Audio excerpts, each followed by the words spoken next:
Многие цветоводы задаются вопросом, что можно посадить, чтобы радовало красивым обильным цветением с весны и до самых морозов. Кто-то скажет, что такое чудо возможно только в южных садах, но кое-что мы можем вырастить и на своих участках. Среди цветочных культур есть очень достойное, красивое растение с интересным названием.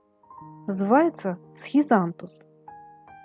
Из-за сходства его цветов с орхидеями к нему приписали еще одно название – орхидея для бедных или орхидея бедняка.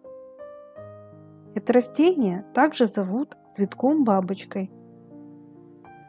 Цветы схизантуса действительно напоминают орхидеи, восхищая своим обилием и яркостью. Но в отличие от орхидных, они и стоят дешевле, и в уходе гораздо проще.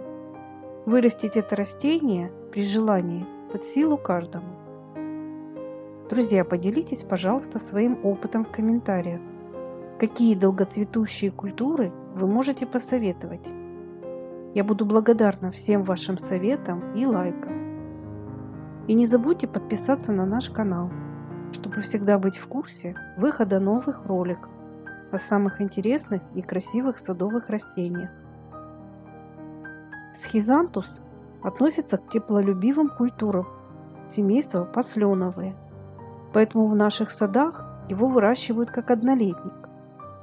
Но поверьте, что он того стоит, ведь его цветение необыкновенно яркое и обильное, которое длится с мая и до прихода осенних морозов. Схизантус может отличаться разной окраской цветов и высотой от 25 см и до метра, в зависимости от сорта. Считая низкорослые и более высокие растения, можно составить эффектные пышноцветущие каскадные клумбы, украсить террасы, балконы и придомовую территорию. Не зря этот цветок так любим ландшафтными дизайнерами. При несложном уходе схизантус невероятно щедр на цветение.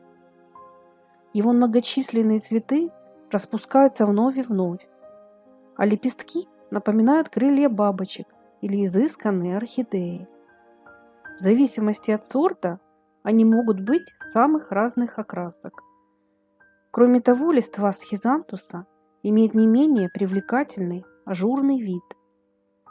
Кстати, есть даже специальные букетные сорта, подходящие для срезки, которые способны стоять в воде не менее недели. Вырастить схизантус проще всего посевом семян. Если их посеять сразу в открытый грунт в свой сад, то цветение наступит примерно в июле. Высевать можно только тогда, когда минует угроза возвратных весенних заморозков.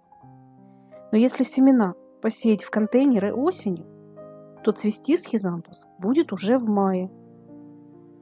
Но в холодный период сеянцы придется досвечивать, чтобы они не вытягивались. То удивительно, многие садоводы отмечают, что именно из такой слабенькой зимней рассады получаются самые обильно цветущие кусты. Выращенную рассаду высаживают в рыхлый питательный грунт с нейтральной либо слабокислой реакцией. Для схизантуса важна рыхлость, хорошая влага и воздухопроницаемость. Поэтому субстрат готовят с добавлением речного песка и торфа. Стоит также учесть, что посаженные в тенистых, чрезмерно сырых и ветреных местах кустики не станут обильно цвести и будут подвержены постоянному стрессу. Также цветы могут пострадать от частых проливных дождей или осадков, стекающих с крыш. Это стоит учитывать при посадке растений. Поливать схизантус лучше мягкой водой и под корень. Посадив эти красивые цветы, вы надолго украсите свой сад и удивите своих гостей и соседей. А если вам это видео было полезным, не забудьте, пожалуйста, поставить лайк и до новых встреч на нашем канале.